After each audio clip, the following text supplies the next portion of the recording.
Од Агенцијата за поттикнување на развојот во земјоделството во Кочани информираат дека на првиот повик од ИПАРД програмата за финансиска поддршка во земјоделството оваа година од општина Кочани досега аплицирале 11 земјоделци, од нив 9 се од Кочанско, додека 2 земјоделци кои имаат своји поседи во Штипско аплицирале во тамошната канцеларија на агенцијата. На повикот за добивање финансиски средства од програмата за рурален развој информираат од агенцијата во Кочани, одзивот на земјоделците бил мошнет слаб.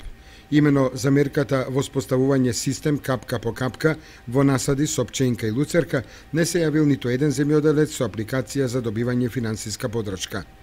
Исто така не се јавил ниту еден земјоделец од Кочанско и за мерката ископување на бунари за користење вода за наводнување на земјоделски посеви.